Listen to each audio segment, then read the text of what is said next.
Este programa faz parte da campanha O Podcast é Delas 2019, uma iniciativa criada para inserir e promover mais mulheres na mídia podcast. A campanha ocorre sempre no mês de março e essa é sua terceira edição. Para encontrar mais podcasts participantes, procure pela hashtag O Podcast é Delas 2019 ou hashtag O Podcast é Delas nas mídias sociais e siga @O Podcast é Delas.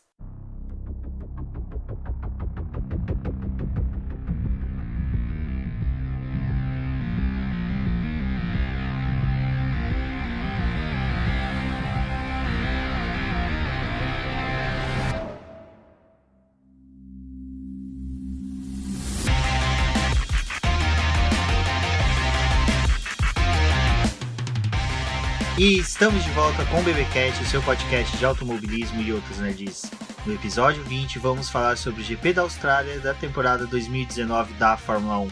E aqui comigo eu tenho a Débora Santos Almeida. Olá amigos, a gente estava esperando muito por esse momento para poder ver a primeira corrida do ano e a gente tem muita coisa para poder falar sobre ele, então sejam muito bem-vindos. É isso mesmo, agora começamos, oficialmente a temporada 2019, tivemos um bom GP, mas antes de prosseguir com os trabalhos, vamos fazer nosso tradicional agradecimento aos apoiadores do Boletim do Paddock, aqueles ouvintes e leitores do site que decidiram apoiar o Boletim no seu financiamento coletivo e contínuo na plataforma Apoies. São eles: Ricardo Bannerman, Maia Barbosa, Eliezer Teixeira, Luiz Félix, Arthur Felipe, Thiago Bullet e Rafael Celoni. Um agradecimento especial a eles, como sempre, e já convido a todos os ouvintes, leitores do Boletim do Paddock, a conhecer a nossa campanha, Débora, na plataforma Apoies. Bom, esse apoio é extremamente importante para que a gente possa continuar fazendo o nosso trabalho. Então, quem for possível ajudar em qualquer valor que seja, vai estar fazendo o crescimento do BP e auxiliando para que ele chegue cada vez a mais pessoas. Só para vocês terem uma ideia, só o início desses apoiadores, desse grupo de apoiadores que já entraram, já auxiliou o Boletim do Paddock a mudar de servidor. Hoje vocês percebem que o servidor está mais rápido, a gente está conseguindo trazer muito mais publicações. Uma das publicações que a gente conseguiu com esse servidor mais rápido foi a de galerias de imagens, que eu estou sempre publicando após os treinos, as corridas, que galeria de imagem é algo que exige muito de um servidor, porque as fotos são de alta resolução. Então, vocês veem como um grupo pequeno de apoiadores já fez uma grande diferença no site, Débora? Exatamente, e uma das metas era a gente poder gravar um podcast por semana, e é algo que já está acontecendo, e a gente está tentando aumentar um pouco mais o volume de publicações. Exato, e essa meta um podcast semanal é uma das metas ainda que não foram batidas, a gente nem chegou nela, mas só que o carinho dos nossos ouvintes, que a gente tem recebido nas redes sociais, pessoal falando que tá ouvindo, tá gostando do nosso projeto, estimulou a gente a produzir o BBcast, tá sendo semanal, com mais frequência, mas é lógico, o intuito daquele meta exclusiva era não falar só de reviews e previews, é também fazer podcasts referente à história, fatos históricos, pegar 1 ou 2 posts da série 365 dias e trabalhar nele, fazer um episódio especial. A gente pode fazer também reviews de filmes, jogos de tabuleiro, videogame, tudo que envolva automobilismo, mas é lógico, isso daí eu vou precisar auxílio profissional para fazer uma edição muito mais elaborada, mais trabalhada, que vai gerar custos, então mantenha-se a meta lá do podcast semanal. Então, equipamento também que a gente está pretendendo para poder até melhorar a qualidade de áudio, tentar começar a fazer vídeos no canal do YouTube, também acabe trazendo mais pessoas, porque a gente vê que o YouTube é muito importante nessa questão, e tem muita gente que acaba preferindo acompanhar um vídeo às vezes do que só ter o podcast. Então vocês já viram como a nossa campanha, ela não é simplesmente para manter o que já existe, é muito mais para expandir o Boletim do Paddock, levando muito mais conteúdo de qualidade aos ouvintes e leitores do boletim. Bom, Débora, dito isso, vamos para o GP da Austrália, Como nós vimos, tivemos Valtteri Bottas ganhando, a pole do Lewis Hamilton no sábado, uma pole assim excepcional, vimos a Mercedes sobrando, a Ferrari decepcionando, vamos pôr dessa forma, um motor Honda levando primeiro pódio desde 2006, desde 2008, que foi o Rubinho Barrichello no GP da Inglaterra. Pra vocês verem, também foi o primeiro da era híbrida, porque o motor Honda ainda não tinha cumprido essa função. Exatamente. Então você vê que foi um GP em que movimentação em si em pista não houve tanto, questões de ultrapassagens, teve ultrapassagem sim, mas só que não dentro daquelas metas daquilo que foi estipulado pela FIA. Então agora acho que a gente pode traçar tudo que ocorreu no final de semana, né? Desde os treinos livres até o final da corrida. Então, a gente pode falar um pouquinho dos treinos livres. Eles foram dominados pela Mercedes. A Mercedes acabou levando a liderança de todos eles. Em alguns momentos a Ferrari esteve próxima, outras mais distante, mas como era treino livre, a gente acreditava que esse mau desempenho da Ferrari, né, que não estava sendo comparado ao que a gente acabou vendo na pré-temporada, estava mais ligado a esconder um pouco o jogo, guardar uma expectativa para classificação, mas o Vettel mesmo já tinha falado algumas vezes que o carro estava desalinhado, que ele não estava perfeito, enquanto o Leclerc falava que o carro estava bom e eles tinham chance. Mas no final das contas, né, durante a classificação e corrida, a gente percebeu que realmente o carro da Ferrari estava bem abaixo do que a gente podia esperar. Também teve questão de estratégia, enfim, mas o mais preocupante é que foi uma diferença grande durante a corrida, que mostrou que talvez a Ferrari ter levado essa desvantagem, a Honda, né, com a Red Bull, acabou superando a equipe. Então, dos treinos livres, não tem muito assim o que se falar, porque os primeiros treinos livres, né, principalmente da Austrália, as equipes acabam não demonstrando tudo. A Austrália não é o melhor GP para poder fazer parâmetro pro resto do ano. Ele é aquele GP meio fora da curva. A gente ainda vai ver muita mudança até o GP da China nos carros, enfim. Então, é preocupante, mas a gente parece que por esse início de prova, a gente vai ter um campeonato bom. Exatamente, uma coisa que a gente até comentou agora, a questão das ultrapassagens. Os carros a gente viu eles ficarem próximos na corrida, né? Já vamos adentrar na discussão da corrida.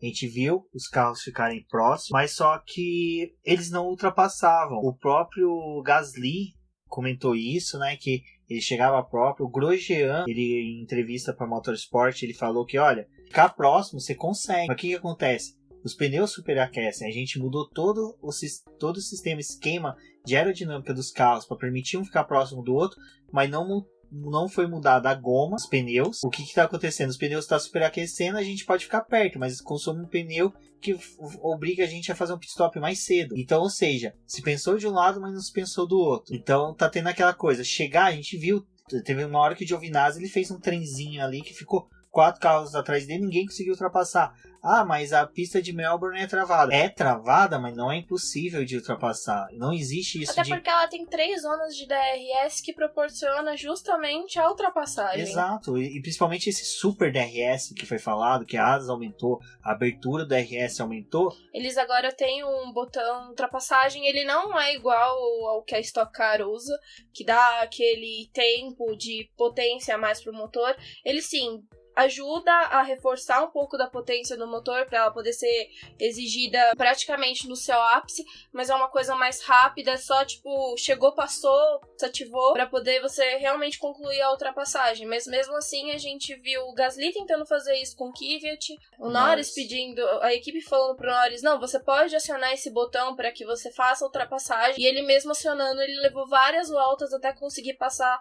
Depois veio o Magnussen também, que não conseguiu ultrapassar. Então, por mais que tenha feito um sistema de ultrapassagem, que a gente pode dizer assim, né, de todo um trabalho aerodinâmico para poder não causar turbulência nos outros carros, não trouxe toda essa mudança aquela super mudança, né, que sempre se espera, que nem a questão dos pneus. Era uma coisa que era muito se falada, a gente vai mudar a goma dos pneus e vai resolver a questão de ultrapassagem. E a gente vê que não é exatamente. Eles buscaram uma goma nova, mas justamente para resolver a solução das bolhas, mas no momento que eles foram desenvolver essa nova goma, eles não pensaram nessa questão do superaquecimento do carro ficar um atrás do outro. Não gera refrigeração natural que o vácuo impede. Então, é mais um problema para a Pirelli pensar. A Pirelli ela é bacana. A gente publica sempre os reviews, os previews da Pirelli no Boletim do Paddock. Então, vocês veem que a Pirelli está sempre buscando melhorar, equalizar a questão de desenvolvimento aerodinâmico dos carros com o desenvolvimento dos pneus, mas infelizmente não está ocorrendo. Então os pneus foram os vilões da ultrapassagem esse GP por causa do superaquecimento, e os pilotos tinha hora que eles tinham que se distanciar para refrigerar. aí você perde o gap, você perde tudo. Foi mesmo uma corrida que novamente eles investiram em uma parada só, né? A gente fala que a solução para poder obter a vitória foi realizar apenas uma parada nos boxes. Isso também é prejudicial, porque por mais que você tente forçar as equipes a fazerem mais de uma parada, elas vão tentar usar o pneu até final da goma pra não ter que ir pros boxes de novo. A gente sabe o quanto que fazer uma parada acaba trazendo de prejuízo muitas vezes, porque se você faz uma parada e a equipe que tava atrás de você não acompanha fazendo isso de uma reação, por mais que você tenha um pneu novo, algumas vezes você não vai conseguir recuperar o que você perdeu. É 30 segundos de uma parada até o retorno da pista. Exato. E aí, falando agora sobre pneus, a questão de pneus novos, a gente pode falar um pouco da volta rápida, né, que foi conquistada pelo Valtteri Bottas. No final o Hamilton fez volta rápida, o Verstappen fez, mas ao final o Bottas fez. O Bottas tinha vantagem de estar de cara pro vento, ele teve umas 2 voltas de desaceleração antes de fazer a volta rápida, mas... Foi uma coisa que a gente tava falando e eu acabei comentando até com você, mas durante a corrida. A gente falou, nossa, mas negócio de 1 ponto na volta rápida não vai adiantar, porque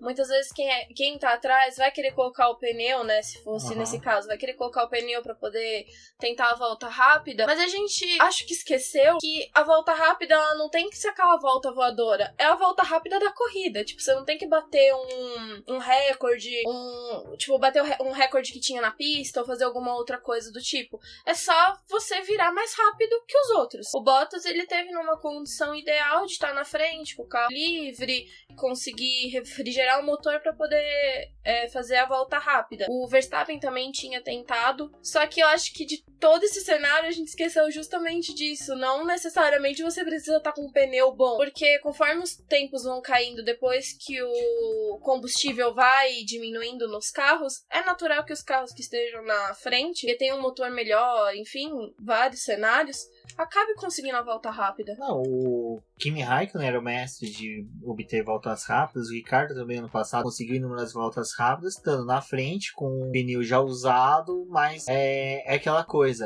Foi bacana acompanhar os 3 ali tentando, o Hamilton também buscou, o Bottas discutindo com a equipe, não, mas eu quero esse um ponto. Isso foi legal, foi motivador, foi uma motivação a mais pro Bottas ter o desempenho que teve, que foi um desempenho excepcional. Eu acho 26 pontos é incrível para um piloto, até porque ele foi o primeiro piloto a obter 26 pontos e nessa época agora que se modificou, né, por causa desse ponto a mais. E assim, pode ser algo que não se repita durante a temporada, eu acho pouco provável, mas pode ser, então ele pode criar uma marca pra ele. Foi muito bacana, mas aí entra aquela coisa que eu falei no BBcast quando a gente falou das regras, dessa nova regra do ponto. Que um piloto que tiver com tempo suficiente pro de trás, e no caso na Austrália precisava de 30 segundos, se tiver com um gap de 30 segundos entre ele e quem vem atrás, ele vai fazer o pit stop, vai colocar pneu e tentar um ponto. A gente teve um exemplo de um piloto que teve essa chance e não fez, que foi o Leclerc. O Leclerc ele ficou a 33 segundos, salvo engano, do Magnussen, se não me engano, que é o que chegou atrás dele, e pegou e fez, não tentou, não buscou esse um ponto a mais. Então a gente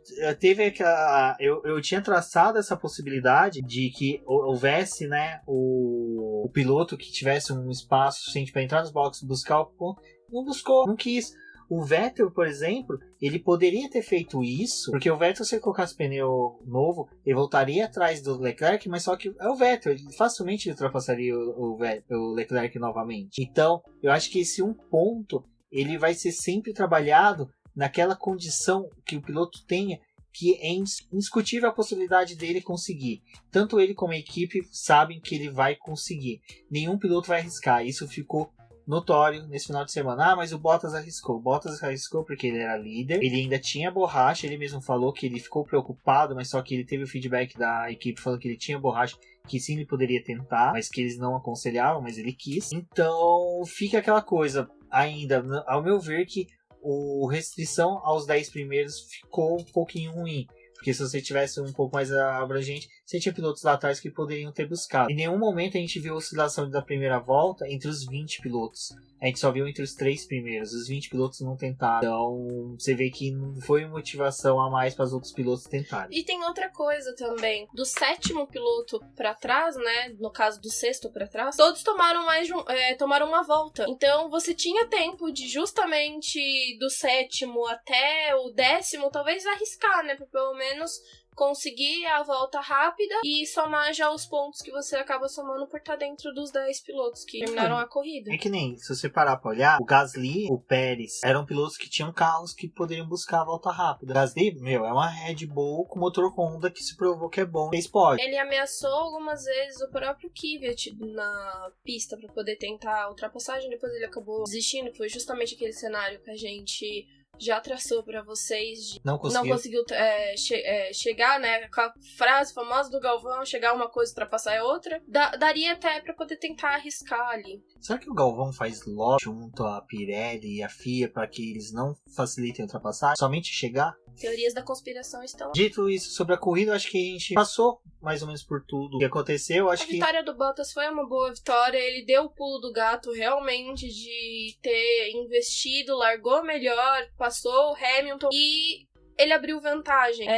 Isso que a gente já pode até mudar para o próximo assunto, que a gente ia falar um pouco dos problemas que teve durante a corrida. A gente teve um acidente no começo da corrida, né, que foi o Ricardo passando por cima da grama lá, quebrando a asa. O Kubica acabou também quebrando a asa dele em um toque com o Russell e ficou detritos na pista. A bandeira amarela foi acionada momentaneamente, retiraram os detritos, mas isso acabou trazendo problemas para os pilotos que estavam fazendo a sua conclusão da primeira volta, né? O próprio Hamilton teve problema, ele falou que um pouco dessa distância que o Bottas acabou tendo dele foi por conta de detrito que ele acabou pegando na pista. Até que ponto um detrito acaba danificando um assoalho de um carro, mas a gente sabe que o carro da Fórmula 1 ele é realmente delicado e pecinhas pequenas acabam... grandes estragos. A pista de Melbourne já não é uma pista limpa, porque tá dentro de um parque, então tem sujeira, tem poeira, tem vários fatores. Tem um pólen que atrapalha a refrigeração dos carros. Exatamente. Pólen, gente. Tipo, é a teoria que as abelhas querem matar a humanidade. Só estão conversando pelos pilotos de Fórmula 1. O Antonio Giovinazzi, aquela hora que o Rubens acabou citando pra gente, né? Que formou aquele trenzinho atrás dele. As imagens que a Fórmula 1 mostrava era que o carro dele tava completamente desalinhado. Ele puxava o carro várias vezes pra poder se manter na pista, né, e defender a posição. Não era só aquela coisa de defesa de posição, você via que o carro tava com algum problema. Não, você viu o carro em linha reta... andando de lado. Você percebia que tava desalinhado. Não era uma questão de dificuldade do piloto. Porque também o Giovinazzi ele tem experiência. Mas só que... passou por 3 equipes diferentes durante um ano. De desenvolvimento. Foi vice-campeão de GP2, então não é um piloto... Estreante que chegou do nada, né? Então, mas só que você viu que o carro tava desalinhado. O carro, e isso, depois a própria equipe. E ele acabaram falando no Twitter que o review da equipe, ela explicou que o carro dele teve desalinhamento por causa de uma passagem dele fora da pista. Foi no início da prova, ele falou. Antes disso, ela já teve desalinhamento em decorrência de pegar detritos na pista. Então, aquela coisa. Outras coisas que a Fórmula 1 pode começar a rever. Ou as equipes não podem sofrer esse tipo de coisa. Tem detrito em pista, outro carro fica desalinhado. E no caso nós tivemos 2 carros, né? Foi o do Hamilton e do Giovinazzi. Então você vê um piloto que estava despontando a ponta, disputando diretamente o campeonato, vamos por dessa forma, o Hamilton. E o Giovinazzi, que é um piloto que vai disputar o meio do pilotão e que vai... Assim, é aquele piloto que precisa se firmar dentro da Fórmula 1. Então você vê que teve 2 prejuízos distintos, mas só que causados pelo mesmo fator. E a diferença dele, a gente olha pro Raikkonen, que terminou em 8º. A Alfa Romeo estava bem. O carro estava bom se tivesse nas suas condições ideais. Que foi uma coisa que não aconteceu com o carro dele. O Giovinazzi fez excelente treino. Os treinos dele foram bons. Treinos livres. No qual ele acabou classificando em 14º. Por mais que não seja aquela posição, mas eles conseguiram conseguiram passar com os 2 carros pro Q2. Foi aquela disputa gostosa, né, da classificação, porque os carros estavam muito próximos os tempos. As diferenças ali daquele meio de pelotão nem pareciam ser tão grandes. Então era uma gancho, boa vamos conquista. falar um pouquinho do... Bom, então só pra entenderem a situação, essa do Giovinazzi que a gente tá falando, o do quali, como a gente também agora já vai entrar na questão até mesmo do Ricciardo, da Haas, alguns pilotos ficaram fora do Q3 que a gente acreditava que iriam. O Gasly era um, porque o motor Honda se mostrou um motor... Mostrou uma boa confiabilidade, durabilidade, né, de terminar um final de semana e um GP sem problemas, que era aqueles problemas que eles acabavam tendo de troca peça e troca não sei o que, e vai ter que jogar o carro pra trás por causa de punição, então... Agora, né, Débora, a gente teve 3 equipes, como a gente já falou da Mercedes, da Alfa Romeo, que tiveram dificuldades técnicas durante o GP em decorrência dos detritos, mas só que a Haas, novamente, na Austrália, parece que existe a maldição de um canguru lá que doa as pistolas da Haas. Ou pode ser a Netflix pra poder ganhar audiência no começo do ano que vem. Exatamente. Às vezes tem um estagiário da Netflix que vai lá e acaba sabotando a pistola da Haas. E, novamente, um dos pneus não foi muito bem apertado. Se soltou no caso do carro do Grosjean, não acabou saindo, né? Mas acabou tirando ele da corrida, né? Ele fez o pit stop, eles acabaram tendo problema pra poder fixar a porca. Eu acho isso muito complicado, porque também aconteceu com a própria Alfa Romeo no caso do Giovinazzi, então ele tá envolvido aí nesses 2 problemas. A Alfa Romeo também teve esse problema pra poder fixar, fazer a troca, né? Tirar a porca, trocar o pneu e fixar de novo. Então foram 2 pilotos que acabaram também perdendo tempo no pit stop. O Grosjean voltou pra pista, aí você já corta pra poder mostrar a equipe, tipo, de novo vocês cometeram um erro. Então, talvez ali, né, Magnussen não ia nunca mais tentar fazer um pit stop. Agora a Haas já começou com medo de fazer pit stop. Mas o Magnussen acabou parando antes do Grosjean, vou faltar isso. O Grosjean voltou pra pista, deu mais algumas voltas, aí do nada a roda dele soltou e ele acabou abandonando. Foi complicado porque você vê no mesmo GP, um ano depois, o mesmo problema se repetir. Então, provavelmente o Grosjean ia ali entre 6º e 7º lugar. Então, mais uma vez, a Haas perdeu pontos em decorrência de uma falha dele. A classificação da própria Haas foi muito boa. O Grosjean saiu em 6º e o Magnussen em 7º, mas em decorrência da largada que acabou o Ricciardo extrapolando, o próprio Pérez caiu no desempenho dele, teve a ultrapassagem do companheiro de equipe, a gente observa que a Haas, ela tinha tido um bom final de semana, tanto em treino livre quanto em classificação. Não seria uma equipe para poder acabar ficando com os 2 carros, né, digamos assim, fora dos 10. Eles tinham chance para poder se redimir do GP do ano passado, colocando os 2 carros em duas boas posições. E foi algo que não aconteceu, então o Grosjean já começa de novo com aquele karma dele de alguma coisa dar errado durante o final de semana. A gente não sabe quando, mas vai dar. Mas dessa vez não foi culpa dele, né? Não foi culpa dele, mas o ruim é que acaba acontecendo justo com o piloto que não deveria. Porque ele é o piloto que precisava dos 2, é o que mais precisa ter bons resultados. Então fica ruim. A Haas ficou em 4º no campeonato. Então os pontos que o Grosjean iria conquistar ali, 6 pontos, vamos supor, da 7ª posição, iria colocar ela empatada com a Red Bull. Erro que aconteceu novamente, né, citando o GP do ano passado, de que um problema justo no primeiro GP do ano acabou movimentando tudo que aconteceu durante o resto do campeonato. Mas eu acho que dessa vez, como não foi um carro só, foi uma perda menor do que o que eles tiveram no ano passado, mas já poderia tá mais perto da Red Bull. Falando em problemas, defeitos, eu acho que a rivalidade que surgiu na Fórmula 1, torcer quem que vai quebrar mais, Honda ou Renault, acho que a Renault já disparou nesse campeonato com um motor quebrado. O da Honda, a gente não tivemos essa falha, né, esse final de semana. Então, o Carlos Sainz, o motor quebrou.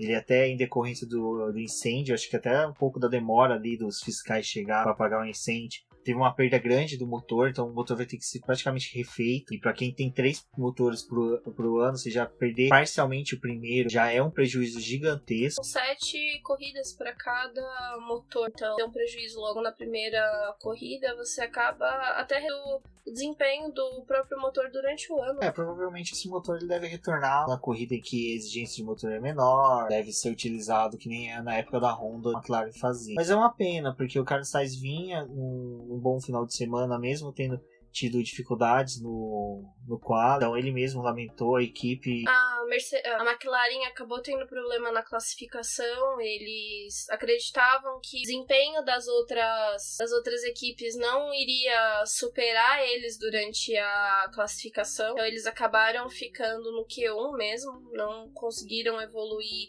com o Sainz, né? O Lando Norris acabou dando um show à parte, e justo na corrida que era o momento dele tentar conquistar posições e subir um pouco mais, aconteceu o problema com o motor. Eu acho que a McLaren ela teve um bom final de semana, porque até mesmo o Lando Norris, ele falou que os erros que ele cometeu, se você ler o que ele comenta exatamente, e foram erros de principiante. Eu acho que ele estava muito afobado buscando o resultado. Ele sabia que era o melhor carro, a melhor posição que a McLaren tinha no final de semana. Então ele mesmo falou que cometeu erros. Era nítido que ele não estava tendo um bom desempenho, e isso estava muito aquém do que tanto o carro como o motor podia entregar. Por mais que ele tenha acabado em 12º, a classificação para a McLaren foi muito boa. Exato, mas só que falando em classificação, em chegar em algum lugar, que foi a questão da Ferrari. O Leclerc perguntasse se devia ou não ultrapassar o Vettel, a equipe responder que não. Gerou uma discussão, a gente viu pessoas batendo boca nas redes sociais, e é algo que é lamentável, infelizmente, mas não tem como negar. Você chegar na Ferrari sendo um piloto iniciante, você vai ser segundo piloto. Sim, a própria Ferrari, antes dos testes de pré-temporada, antes de tudo, assim que o Leclerc foi pra Ferrari, eles falaram, esse ano nós vamos dedicar mais uma vez o campeonato para o Vettel. Então o Leclerc ele já entrou na equipe sabendo que ele vai trabalhar pro Vettel. Eventualmente ele vai poder mostrar o talento dele? Vai, porque ele até mostrou nesse GP. Ele chegou muito próximo do Vettel. A questão de todo esse burburinho é a Ferrari também acabou errando, antecipando muito troca de pneu do Vettel. Quando o Vettel voltou para a pista, eles decidiram manter o Leclerc por mais um tempo, eles devolveram o Leclerc com um pneu muito melhor. Então era óbvio que o Leclerc ia chegar no Vettel. Eles estavam com uma diferença de 10 segundos que despencou rapidamente. Então tudo isso por conta do desgaste do pneu. O carro da Ferrari tava, a gente pode dizer, né, assim, o Leclerc ele tava confiante com o carro, porque em várias vezes ele falou, não, o carro pra mim tá bom, não tá com todo esse problema, não sei o que, o Vettel falando de outro jeito. Então a gente não sabe até que ponto realmente o carro do Vettel tava com algum problema e o carro do Leclerc não, ou a forma que os dois se adaptaram ao carro. E quando o Leclerc chegou no Vettel, a equipe falou, dá segurada aí, garoto. Aí já gerou essa confusão de tinha necessidade no começo do campeonato você fazer isso? E aí a gente retorna, né, a temporada de 2018. Teve corrida que o Kimi acabou na frente, que a Ferrari... Exatamente. Poderia ter feito a troca, invertido a posição dos pilotos, não fez, e esses pontos acabaram fazendo diferença depois no resto do ano. Exato, a gente teve inúmeros campeonatos que a Ferrari conquistou por 1 ponto, diferença de 1 ponto, então sempre um pontinho a mais sempre faz diferença.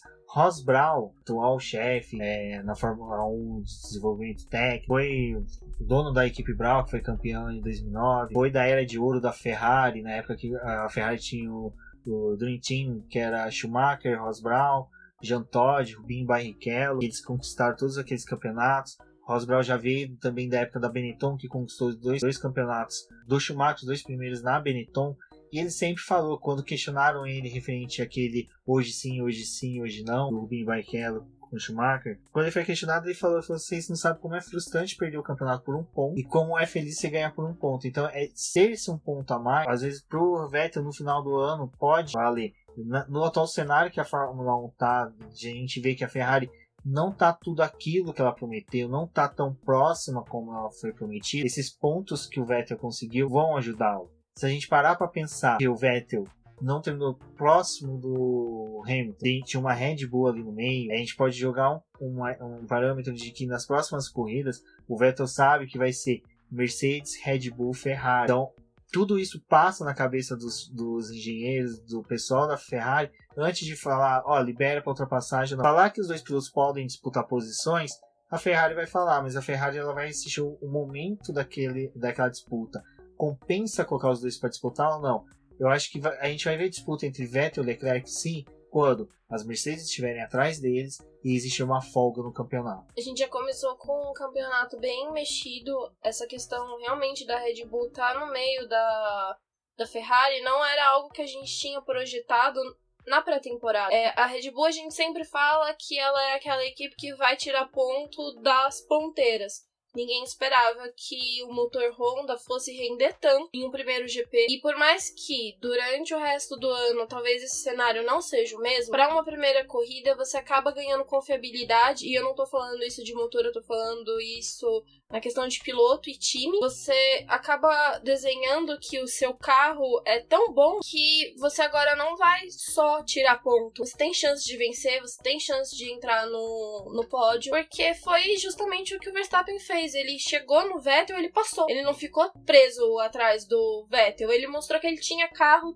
até às vezes mais carro que a própria Ferrari. E a Ferrari, para um time que veio da pré-temporada mostrando que era excelente, que ia bater de frente com a Mercedes, que talvez a gente tivesse novamente o melhor campeonato, né, de Mercedes e Ferrari disputando, a gente viu que não é tão assim. A gente também tem o Verstappen que tá na Red Bull buscando mostrar um trabalho bem feito. Até porque o time quer fazer com que ele seja um campeão mais jovem. Então entra todos esses pequenos detalhezinhos que vão fazer diferença. Porque quando a gente tá no sofá é fácil a gente jogar pedra na Ferrari, xingar a Ferrari, xingar o Vettel, xingar o Leclerc. Falar que isso já é um posicionamento da equipe, mas gente, olha o tanto de tempo que a Ferrari tá tentando botar um carro bom pra poder disputar com a Mercedes. Exato. A gente tá numa era Mercedes e a gente precisa de uma equipe pra poder fazer essa quebra. Vai ser a Red Bull, vai ser a Ferrari, a gente não sabe. Mas a Ferrari, ela tem na cabeça deles, né?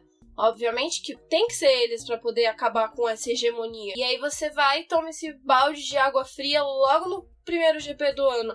Então, assim, é errado você dar ordem de equipe? Até pode ser, mas era necessário. Não, e tem outra coisa. Se você parar pra ver, a Mercedes tá com 44 pontos no campeonato de construtor e a Ferrari tem metade, 22 pontos. Então, aquela coisa, libera o Leclerc pra ultrapassar o Vettel. O Vettel no rádio pode falar, beleza, ele vai me ultrapassar. Mas um escorrega, um toca no outro, sabe? Sem querer, às vezes, acidente de corrida, que acontece, tudo isso é calculado. Então, assim, o que eu posso deixar de mensagem positiva hoje, aquela coisa, o que aprendemos com a história de tudo isso é: assistam, aguardem, porque eles sabem o que faz. A Ferrari não é a maior vencedora da Fórmula 1 à toa. A Mercedes não tá fazendo o que ela tá fazendo à toa. Então, elas sabem o que faz. A gente é só meros espectadores, especuladores, que assistem e querem debater, querem falar, mas só que eu acho que os ânimos têm que ser um pouquinho mais acalmados antes de proferir palavras duras contra a equipe, contra os pilotos, porque infelizmente o campeonato está no começo, mas só que a gente já sabe que vai ficar entre as três a disputa. Até porque não adianta colocar em xeque tudo que o Vettel fez pela Red Bull e não tá conseguindo entregar com a Ferrari. Gente, da mesma forma que as pessoas falavam na época do Vettel na Red Bull, né? Ele só tinha um carro bom e acabou ganhando os campeonatos. Agora ele não tem o carro ideal pra poder ganhar um campeonato, mas a gente não pode isolar piloto de máquina. Quando os dois entram na pista, eles são uma coisa só. Então, o trabalho da equipe por trás, o carro e o piloto fazem a diferença para poder ganhar um campeonato. O Bottas mesmo, ele iniciou esse começo de ano confiante. Foi uma das coisas que também motivou ele a buscar a volta rápida, buscar a vitória, ele mostrar que ele tá ali, que a equipe pode usar ele. Foi uma coisa que eu até falei na classificação, que ele acabou perdendo tempo durante o Q3, né, no terceiro setor, quando ele tinha chance de também ter faturado a pole. Ele mostrou para a equipe que eu estou aqui, se vocês precisarem de mim, olha eu aqui. Eu posso fazer esse campeonato acontecer. Tanto que eles estão liderando esse ano nas mãos do Bottas. Não foi com o Hamilton. Então, como que vão trabalhar agora esses dois? Pode ser um novo campeonato, estilo Rosberg. E só o fato da gente ter o Bottas motivado, correndo da forma que ele correu nesse final de semana, a gente sabe que serão, então, mínimo ali 4 pilotos, 5 pilotos disputando o título. Porque é assim, gente, é começo de campeonato. É a primeira corrida. Nada tá resolvido ainda. A gente pode ter tanto uma descoberta de uma peça revolucionária na Mercedes tá fora do regulamento e de repente pontos são perdidos, ou manda-se tirar a peça e o carro vira uma jabiraca. Acontece uma coisa com a Ferrari, com a RBR, então tem muita coisa para acontecer. Eu acho que dessa questão Ferrari, Vettel e Leclerc, a gente pode resolver isso simplesmente com assistam e apreciem, sem moderação. Mas, ainda mantendo a Ferrari em evidência, em discussão, a gente teve essa questão que na corrida de 2018, ela foi tão bem de estratégia, mas só que na de 2019 ela errou. Chamou o Vettel muito cedo pro pit stop. Então, por isso que ele ficou na alça de mira do Leclerc para sofrer uma ultrapassagem, porque ele estava com pneus já em frangalhos ao final da corrida. A mesma coisa aconteceu com o Hamilton.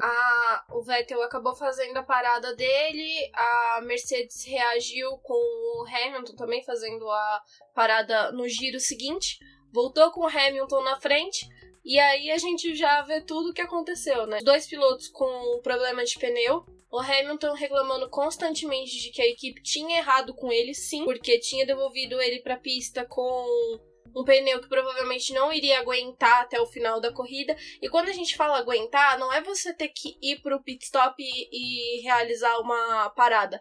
É justamente você não ser vítima de quem vai trocar os pneus logo depois que você. Porque o próprio Verstappen, ele estava tão focado em ir pro pódio e talvez tentar ultrapassar a Mercedes, que quando ele voltou com o pneu melhor, né, em melhores condições, porque ele tinha realizado a troca, ele engoliu o Vettel e se aproximou muito do Hamilton. No entanto, que essa questão da Ferrari ter chamado mais cedo o Vettel e o Hamilton, por estratégia da Mercedes, ter feito a troca mais cedo, e com isso o pneu também do Hamilton ter ficado frangado, o Hamilton ainda mostrou que tem braço, tem carro, que ao final da corrida ele só administrou uma distância segura pro Bottas. Ele ficou a 20 segundos atrás do Bottas, mas só que manteve ainda mais a distância melhor ainda pro Verstappen. O Verstappen não abria o DRS, ou seja, ele economizou pneu nessa de manter sempre 2 segundos, 2 segundos, o quanto ele conseguia relaxar mais, ele ia para 1.2, 1.3.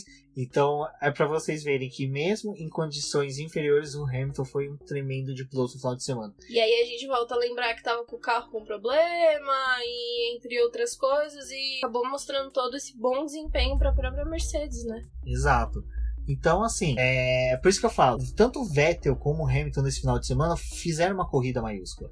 Os dois foram muito bons. Não adianta falar, o Vettel ficou fora do pódio, ficou, mas só que foi por um erro da equipe de ter traçado uma estratégia diferente, que ele poderia sim ter ficado mais tempo na pista e pegado um pneu melhor ao final, porque você veja o que aconteceu com o Leclerc e o próprio Verstappen e o Bottas.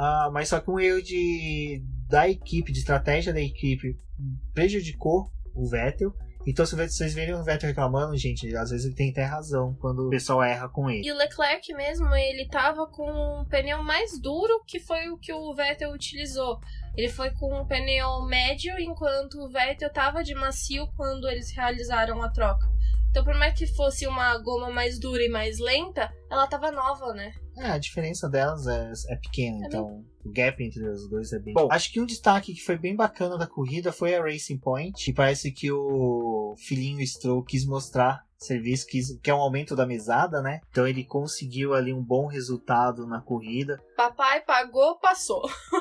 Exatamente, mas só que assim, o Stroll chegando em nono foi um bom resultado para a equipe, não foi um resultado ruim, principalmente para ele, porque o Pérez, que é um piloto muito mais experiente, sofreu, penou na corrida. Ele ficou atrás na largada, ele não se sabe o que aconteceu ali, mas ele simplesmente o rendimento dele caiu, ele foi perdendo posição, ficou o Stroll e ele, então era óbvio que o Stroll ia aproveitar ali para poder passar. A gente falou sobre os abandonos, né?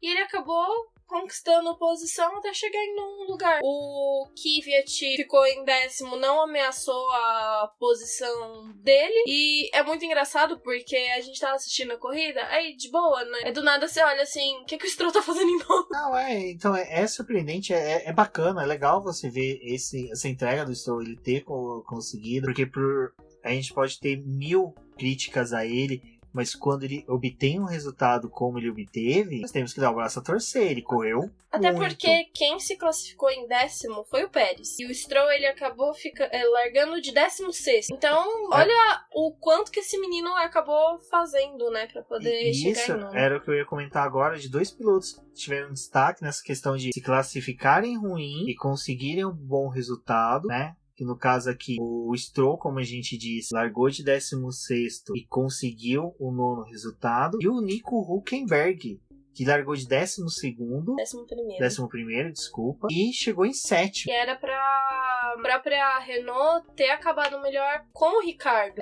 A gente já falou, né, do problema que ele teve no começo da prova, de ter quebrado a asa, perdido tempo, tomou volta. É lamentável acontecer numa primeira corrida, mas acabou acontecendo. O Hülkenberg aproveitou justamente a largada para poder conquistar a posição e subir. Foi algo que o Ricciardo tentou fazer, para ele não deu certo. O Ricciardo, ele quis dar uma Keke Rosberg no GP da Bélgica de 1986, em que ele sai da pista, vai na grama e ultrapassa várias pessoas, mas só que infelizmente a grama australiana ela é muito resistente. Ela é escorregadia. Não, ela é de fibra de vibrânio. Foi uma coisa que aconteceu com o próprio Leclerc. Ele saiu da posição dele, tentou conquistar a posição do Verstappen e do Vettel, tentou jogar o Vettel, né? Foi passando por fora, não deu, teve que recuar, voltou pra trás do próprio Verstappen. Antes de fechar essa questão, a corrida do Nico Hülkenberg foi uma corridaça. Foi uma corridaça porque, assim, o fato de sair lá de trás é algo que já deve deixar o piloto cabisbaixo, mas só que, cara, como o Nico Hülkenberg, a gente agora começa a torcer mais para ele conseguir o pódio, até mesmo uma vitória, porque uma corrida que ele fez maiúscula, muito boa, você não vê ele envolvido em incidentes, você não viu ele errando, porque é uma coisa que a transmissão sempre busca, é a imagem de piloto que frita pneu, erra, sai para fora da pista. Eu acho que todos os pilotos fez, algum momento você teve uma filmagem dele, e o Nico Hülkenberg você não teve, então quer dizer, ele fez o trabalho dele, ele entregou, então isso que é bacana, não questionem a capacidade do Nico Hülkenberg, ninguém tá numa equipe que nem a Renault se não entrega. A Renault mesmo aposta muito assistam a nele. série da Netflix, que tem um momento que o chefe de equipe da Renault fala, a gente confia nele, a gente sabe do potencial dele, então é indiscutível. A Renault hoje tem uma das melhores duplas. Eu acho que depois da Mercedes e da Ferrari, a melhor dupla é a da Renault. Bom, eu vou pegar o Leclerc e o Lando Norris só para falar que os dois tiveram corridas de principiante. O Leclerc, com toda a questão de estar a bordo de uma Ferrari, ele cometeu erros. Diferente, né, de uma Alfa Romeo. Sim, você tem toda a pressão dos tifosi, tem pressão da mídia italiana. Acredito que deve ter sido um dos primeiros GPs que desde a entrada do Vettel, que a mídia italiana focou bastante nessa corrida, mas o que eu falo? Os dois são dois pilotos muito bons, excelentes, que provavelmente devem disputar campeonatos no futuro. Eu colocaria os dois até mesmo na frente do Albon e do Russell, mas os dois cometeram erros de principiantes. O Leclerc perdeu o carro, foi para fora da pista. O Lando Norris a mesma coisa. Eu acho que ele chegou a sair fora da pista, se eu não me engano. O Kvyat saiu sim, né? Não, mas o Kvyat é aquele estreante que é ioiô, né? Vai e volta toda hora. Mas por que eu tô falando dos dois? Porque é bom que os dois tenham esses erros na primeira corrida. Porque eles errando na primeira corrida, eles têm como resolver por resto. Se eles tivessem tido uma corrida excepcional hoje, a pressão sobre eles de repetir uma corrida excepcional seria muito maior. Porque a corrida do Leclerc é uma corrida que vai ter vários asteriscos, vai ter várias notas de rodapé em falando que ele errou isso, errou aquilo. O Leclerc mesmo, quando ele tava na Sauber, né? Primeira vez que ele conseguiu passar pra um Q3, já virou o salvador da pátria, que a equipe ia se destacar, que ia ser levantada pelas mãos dele. Ele teve, óbvio, isso a gente não pode desmerecer em qualquer fator, ele teve um papel muito importante pra Alfa Romeo, né? Caso o Sauber. Mas quando você troca de uma equipe pequena, que a gente pode falar, né? Que ainda não estava no seu pleno desenvolvimento e... Não, ele saiu de uma equipe pequena e foi para uma grande. Isso, e... A diferença é gigantesca. Exatamente, não é só o motor que eles estavam usando o mesmo motor. Todo o trabalho do carro é completamente diferente. A equipe também impõe trabalhos diferentes. Então, pro Leclerc, ele chegar, já ter ultrapassado o Vettel, digamos assim, né? Acabar na frente do Vettel. E se nas próximas... Não foi algo que aconteceu, mas o que eu quero dizer é assim, se esse cenário tivesse desenhado no Bahrein e nos próximos GPs, ele seria muito mais cobrado. Tipo, então a sua responsabilidade é de representar a Ferrari, já que o Vettel não tá fazendo isso. Uma passagem rapidinha pelo da Williams, né? Que, infelizmente, a Williams acho que já chegou numa situação financeira difícil na Austrália. Saiu com mais difícil ainda, porque perdeu asa, perdeu suspensão. Provavelmente deve ter tido quebra de assoalho ali com pilotos, com o acidente do Kubica no quali. Então, a Williams eu acho que é uma equipe que ela sai da Austrália muito mais frustrada do que ela chegou. Sim, a gente falou, né, que os pilotos do 7º pra baixo acabaram com uma volta, mas o Kubica mesmo, ele tomou 3 voltas, acabou com 3 voltas, e o Russell com 2. Então, assim, a gente tira... A gente via os outros pilotos e a Williams sendo a retardatária. A gente via os pilotos de ponta e a Williams ali. E o pior é que o Russell, ao término da corrida, ele deu uma entrevista explicando que eles já descobriram um erro estrutural do carro, um erro na fabricação do carro, mas que para resolver esse erro vai demorar muito, são meses para resolver, e provavelmente, pelo que ele deu a entender, que o Russell, ele é um piloto que ele fala, sim, sempre com falas pela metade e falas travadas, mas só que você tem que ler toda a entrevista para você entender assim, a Williams descobriu a falha, identificou o erro, tem como resolver, mas é algo que vai levar tempo. E assim que eles resolverem, todas as outras equipes já vão ter obtido soluções de problemas pequenos, que para a Williams vai ficar muito atrás. Então, tecnicamente, o ano já, para a Williams, eles vão ver que vai ser de muito trabalho e de poucos resultados. E o ruim os dois pilotos estão ficando desmotivados. Você pega as entrevistas deles, eles não estão motivados, eles não estão... A gente não tá falando de motivado daquele, vou ganhar, não. Você vê que as respostas deles são aquelas respostas só de lamentação, são respostas de tipo, vamos fazer o que dá, e infelizmente isso pra equipe é ruim. Isso é aquela coisa, a gente ainda tá na primeira corrida, a gente ainda tá no primeiro GP, não há muito mais o que se debater, eu acho que GP da Austrália a gente já pode fechar. Bom, agora vamos falar das nossas ligas. A primeira que eu vou falar é da F1 Fantasy, ficou nessa ordem. Em terceiro lugar, o Giannico com 65 pontos. Também com 65 pontos, mas em segundo, usando os critérios de desempate da Fórmula 1, ficou Lira Beer Racing, também com 65 pontos, como dito. E em primeiro lugar está o Borba GP, com 68 pontos. Foi uma disputa bem acirrada, bem próxima entre os primeiros colocados, mas a minha posição não foi a das mais favoráveis, eu não tive um bom desempenho, porque eu fiquei em 27º lugar com a equipe Gospel Racing, com 48 pontos. Eu fiquei em 38º com 42 pontos. Mas comigo tem mais pessoas com a mesma pontuação. As primeiras corridas deve acontecer isso, de tirarmos as mesmas pontuações, porque a maioria deve ter seguido o que vinha dos testes, né? Ele tem esse lance de você ganhar pontos, mas também perder se o seu piloto escolhido abandona ou tem um mau desempenho, eles acabam dobrando, né, a pontuação que você acabaria perdendo. Então é isso, pessoal. Participem da nossa liga da F1 Fantasy. No post do episódio tem o código da liga, tem o link, também tem o link do texto da Débora explicando como é que faz para postar, tudo explicadinho para vocês. Participem, é legal, porque é uma coisa que a gente vê, a gente pode ser o mais conhecedor, o maior conhecedor de Fórmula 1. Quando chega na hora H de fazer a aposta, às vezes a gente consegue patinar e não ter bons resultados. E a liga que é a mais importante, aquela que a gente pega realmente foca, que é a do GP Predictor, nós tivemos o GP da Austrália. Eu pelo menos tive péssimos resultados, como sempre, né? Nunca fui tão bom em questão de liga, mas a do Boletim do Paddock tem. E como eu disse nas redes sociais, a do Boletim do Paddock este ano, nós decidimos que vamos fazer uma disputa de aposta entre os participantes. Promessa é dívida. Eu e a Débora discutimos dentro de tudo que o boletim já possui de utensílios para poder sortear entre os participantes. Então, como dito, os 3 primeiros participantes que vencerem o GP Predictor lá após Abu Dhabi vai receber prêmios. Em terceiro lugar, o participante que chegar em terceiro vai ganhar um boné do Boletim do Paddock. O segundo lugar vai ganhar um boné do Boletim do Paddock, mais uma camiseta da Gasolina Store, lá do podcast F1 Brasil. E o primeiro lugar vai ganhar o boné, uma camiseta e mais uma miniatura. Aí no dia a gente vai conversar com o participante qual que ele escolhe, Fórmula 1 ou da Stock Car. Porque às vezes a pessoa quer ter uma da Stock ou da Fórmula 1. Infelizmente não vai ter como eu falar a posição de cada um, porque o GP Predictor ele demora para soltar essas informações. Então, durante a semana eu vou fazer um post falando da posição de cada um dos participantes. Eu vou pedir para que os participantes comentem as redes sociais ou o nome completo, porque alguns usam um nick, um apelido. Eu, como por exemplo, eu uso o nome da minha cidade natal para minha equipe. Então, seria interessante a gente poder conversar com o pessoal aí durante o ano, referente às apostas. Então é isso, pessoal. Convido os amigos a participar do GP Predictor, a participar da nossa liga.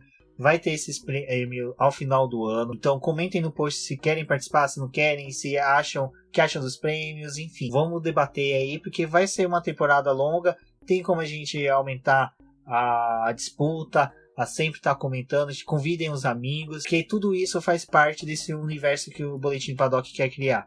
Essa expansão. A gente sempre fala de universos da Marvel, universos do Star Wars.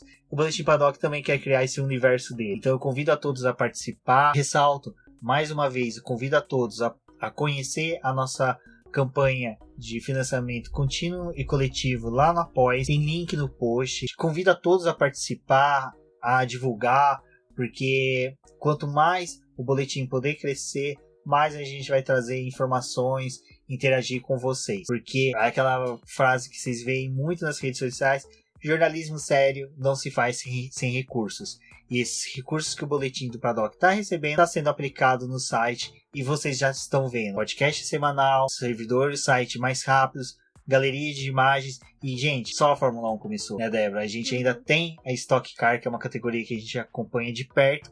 Então, imagine quando a Stock Car estiver aí. A participação e os apoiadores vão ser muito importantes. Convido a todos a conhecer nossa campanha junto ao Apoia-se, link no post. Eu fico por aqui, sou o Rubens Gomes Passos Neto. Você pode me encontrar no Twitter e nas demais redes sociais pelo nome RubensGPNet. Um forte abraço a todos e até a próxima. Obrigada, amigos, por terem escutado o programa até aqui. Vocês podem conversar comigo no The Flowers pelo Twitter. E, se possível, durante a semana e no GP, vocês podem também usar a nossa hashtag, que é Fórmula 1 no BP. Lá a gente também pode acessar os comentários de vocês, interagir um pouco melhor e poder trocar ideias dessa nova temporada que tá começando. Então, não deixem de usar a nossa hashtag. Até a próxima!